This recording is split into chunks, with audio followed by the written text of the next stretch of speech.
Hello everybody, welcome to Short Shot Archery. Anthony here, and today I want to talk about my take and experience at the Buckeye Classic 2018 in Dublin, Ohio. Yes, it is the same location as the 2018 National Target Championships. The setup did change, and I just want to cover some points on this tournament because it is its own, tournament. It is different than Nationals. So first off, instead of getting your normal like welcome bag, or I don't know, I guess it's pretty much just a welcome bag. I wouldn't really call it a gift bag.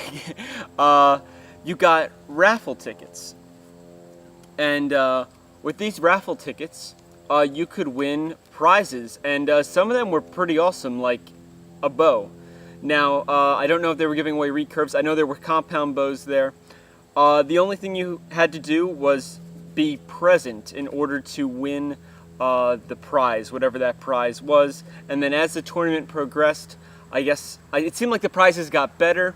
I don't know if they gave away a bow every single day, but there were several bows there that were given away. So I think that was a really cool take on things, and my papers are blowing. Now, not to say that the welcome bags are terrible. There's been some really good welcome bags. But at the same point in time, it's nice to mix things up a little bit. And some tournaments in the past have been really lousy with them, where it's really just tourist information and it's nothing of like real substance. It's not even archery related. So it's nice that this was definitely archery related, and you actually had a chance to win some really cool stuff. They had some other smaller things that it looked like maybe by like True Ball and Excel, and maybe some other brands. I didn't really look that closely into them. I personally did not win anything, but a lot of other people did, and they were really excited about it. And I thought it kind of brought a new atmosphere, or really made the atmosphere of the tournament even more exciting than it already is. Next up, I want to cover free water and coffee for everyone. Yes, this tournament also had free water and coffee, just like Nationals. Really awesome. A lot of people were really happy about that, especially family members of archers, and even the coaches got like water and stuff. Generally, it's usually just for the archers. So it was cool that happened again, and I think it really adds to the tournament. It's a great way, especially for the with the water, to make sure that people are staying hydrated when it's hot out. I feel like that really cuts down on the amount of people dehydrating and then having to go to the hospital or whatever. So yeah, I think that's a really big win, and a big thanks to everybody that runs the Buckeye Classic, because I think that's a really nice touch to this tournament, and it's a really and it's really beneficial to archery as a whole. Now, next up, this is a bit of a critique. Practice should have started earlier, in my opinion. Now, I don't know, like, schedule-wise and setup-wise, but practice started at 12 o'clock in the afternoon on official practice day. Now, the field was already set up. I don't see why we couldn't have started earlier, maybe like 10. Now, you're saying, 2 hours, what's the difference?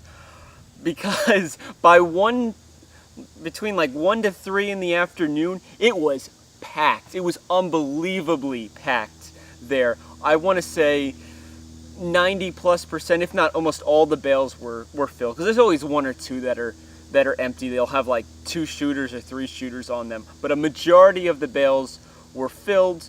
There was actually people waiting to shoot, and maybe having practice 2 hours earlier, or even 3 hours earlier, 4 hours earlier, if possible, of course, could have alleviated some of that congestion.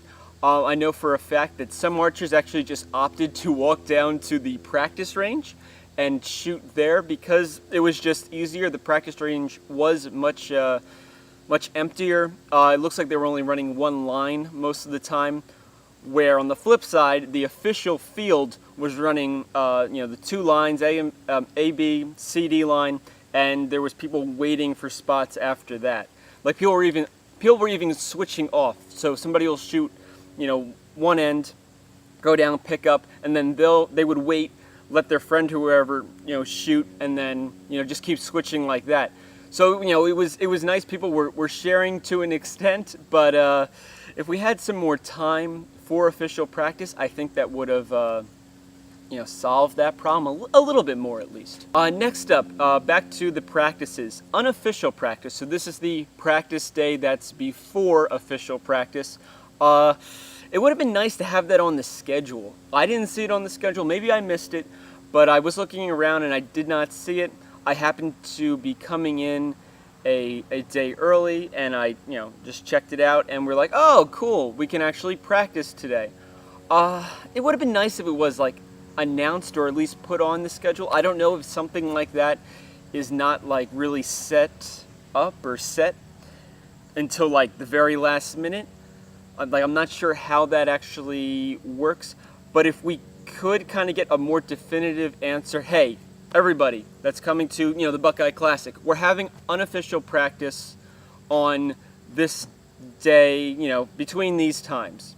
It's nice to have unofficial practice, especially if you're driving or flying in and you just want something to do. Some people went to other ranges, which isn't a bad option, but it is really nice to be able to shoot on the field that you're going to be shooting on for the the next coming days. So with that, I'm just putting the idea out there. Maybe that's something we should try to make a little more permanent, announce it and then like stick with it. It could help, bring a larger audience to the tournament possibly. Some people may be more interested in making it into a longer vacation or whatever. I don't know. I know it'll be helpful for me, so I'm also bringing it up for that fact. Next up, I really want to thank Ace Archers. They did a great job setting up and running the event. I know there's probably other groups of people that helped with this, but I feel like they're the main workforce behind this for the most part. I know there's people in USA Archery and things like that, and there's probably other clubs, partially involved and things like that. But anyway, great job. Thank you so much for running a really wonderful shoot. And now let's move on to the next point, because I got a lot of pieces of paper here. So one really nice thing they did that I noticed, they seem to have moved the event down the field some more, and there was less of a hill, or I guess a mound, in the center of the field, because at Nationals, the problem was some of the targets, you could see the whole target face fine, but the hill in the center of the, I guess they're soccer fields when we're not shooting on them, is higher than the edges. And it was actually blocking these little flip charts that sit below the target. So you got your target up here, and you got your little flip chart. The hill was actually blocking those. For this shoot, they had moved it further down, it seemed like. And those flip carts were actually not blocked. And it made it a lot more comfortable, I guess. Or a more, or at least a viewing experience as a shooter that you see more often. Like I could see something like this happening in like a field shoot, but when you go to a target shoot, everything's really consistent and pretty much always the same. So it was a little odd not being able to see the bottom half of the target at Nationals. It didn't bother me, but some people were like, what's going on down there? And not that it's like a terrible thing. It works. Everybody, still had a target. They could still see the full target.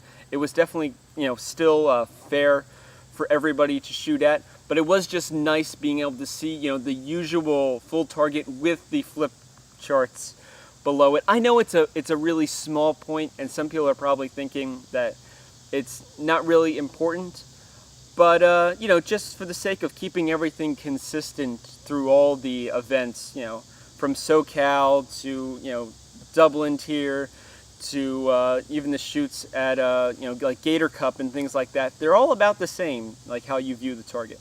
It also benefited the viewers when we were watching head-to-head matches. Because the flip charts weren't blocked, we could actually see, who was winning and like the scores going on down there. Because at Nationals, it was a difficult time actually trying to figure out, oh, this is the gold medal match. I don't know, they're shooting pretty much in the center. It's kind of hard to tell, who has more set points than the other if you can't see the targets. So, big bonus, I think, personally. Okay, so now we're going back to the practice field. I know we're jumping around a little bit, but this is a really important point, and it really it got a lot of people going. On elimination day, so on the day of the head-to-head matches, they actually closed the practice field and turned it into the Masters field, which was great in one aspect for keeping everybody together and everything running on time. But on the other side, again, I did not receive any kind of email or notification the night before about this. There was a fair amount of people, not going to say quite a majority, but real close to it, that actually came early to get a little bit of practice and a little bit of warm-up in before their elimination matches, and they were promptly kicked off the field because it had to get reset for the Masters. So I know things have to get taken care of, in a certain manner to keep the tournament running as smoothly as possible. It probably would have been a really good idea to at least send out an email to everybody before 9 o'clock at night saying, hey, by the way, sorry, we have to close the practice field. We need to use it for the Masters division, the following day. At least everybody will get a heads up on that. And, they should understand at that point. But when you wake up an hour early, you're talking I don't know, 5 o'clock in the morning. Some people, maybe even earlier, depending on how far they had to drive. But you figure 5 o'clock in the morning, they're getting up, getting ready to go. They're going to get to the field an hour early to set up and shoot, and then you're womp, womp, womp. Nope, closed. That's a tough one. So I really just wanted to share that. I don't know, what could be done about it besides just sending an email out. That's probably the simplest solution and probably the most effective. At least people know. If you tell people that something's closed, at least they can fix their schedule, possibly. That some of those people would have liked to to sleep in a little bit more. Now on to the tents. Now I talked about the tents before. I liked them at Nationals, and they were the same tents at the Buckeye Classic. But this time, and I maybe I missed it before, but there seemed to be I call it a connector. So where the two tents came down, there's normally a gap, and if it rains, water's going to run through that gap and get onto the ground below it. They actually had a liner, or kind of like a liner that connected the two together, and it actually ran the water off on either side by where the posts were, so it wasn't, you wouldn't be walking through the tent when it's raining and then suddenly get a free bath because all this water's coming down on you. So that was a really nice addition to the tents. I didn't see it at Nationals, but I saw it in action here because it actually rained at the Classic, and it worked really great, and it was really nice. It made the tents a lot longer without having to, walk through the rain and stuff, and you didn't really have to worry so much about the placement of your equipment, and, forgetting that, oh, you left your, your bow case open in this crack, and now it's raining and it's getting filled with water or something terrible like that. So, a really good job on that. I don't know if it was at Nationals. I didn't notice it, so I think this is a new addition, but I could be wrong. Next up on things that improved, there were no clocks in the middle of the field. This was a nice bonus in a way. In another way, it was not, and I'll get into both. So, since there were no clocks right in front of everybody, you didn't get this weird shot picture. I was talking about this in my review of Nationals, and one of the days I was in front of the clock. Now, I don't have a problem with the clock going down in front of me. I don't notice it unless, I'm 2 arrows left and I have, 45 seconds, and it's okay, gotta get my shots going. I don't worry about the clock. I use it. It's my friend. But the position of it at Nationals was right on top of the of the target. Pretty much, it was to the point where it was almost blocking the scoring rings, and I felt that a smaller shooter would actually have a hard time possibly seeing like the 1 and 2 rings of their target, which would kind of make it unfair. But that was resolved at this tournament. They had one on the far right and the far left side, and you could see both of them. Now, when we got to eliminations and they turned the practice field into the Masters field, they needed an extra clock. So they kept the clock on the right side of the field, but the clock on the left, they turned it to face the Masters because the Masters needed a clock. So everybody on the left side of the field had no clock. So if you're a lefty at target 1, so you're already looking this way, the clock that you can view is all the way down on the other side. I don't know exactly how many targets, but it was a good 60 targets away, if not more. And it was really tiny. I actually went down and watched some of the cadet matches, and the kids shooting targets like 1, 2, 3, and 4 were like, man, it's really far away. And it's like, well, at least the kids got pretty good vision, hopefully. Because I know if they stuck the seniors or the masters down there, they'd be like, what clock? So, yeah, that was interesting. I feel like we should have one extra clock laying around. I would think you would bring a backup anyway, just in case one breaks. You know, things break. It's electronics. You know, yeah, there was no extra clocks because the masters really needed their own, and they really needed to leave that that left side clock facing the majority of the targets, because it made it really uncomfortable for all the left-handed shooters. So I think that pretty much wraps up the clock situation. It's just little things at this tournament. Overall, though, there was a lot of good that happened at this tournament. I'm really happy with like how it ran. A lot of people seem to be really happy about it. The only real complaint, I guess the two complaints, were the closing of the practice field without any like notification. That got people upset. And then the lefties, the poor lefties, they really felt like they got the shaft on that one, with the left side clock getting switched over to the Masters field. That got some of them going, and I can't blame them either. Like even the right-handed shooters, if you're shooting and the clock's, sometimes you're further down on one side of the field than the other. You're not usually in the dead center. At least you can see, one of them. But for the lefties, they literally have to turn their entire body to see that clock all the way down on the one side. So, we can learn from this, and I think we can improve the tournaments. Improve tournaments in the future. From what I talked about here. But these are just my thoughts on this. I would love to hear what other people think about this tournament. If you did go, maybe I missed something, or I missed a notification. If so, let me know if they actually sent out emails about practice being closed and things like that. I'm always trying to stay up to date on what is going on in the archery world, and it's a tough one sometimes.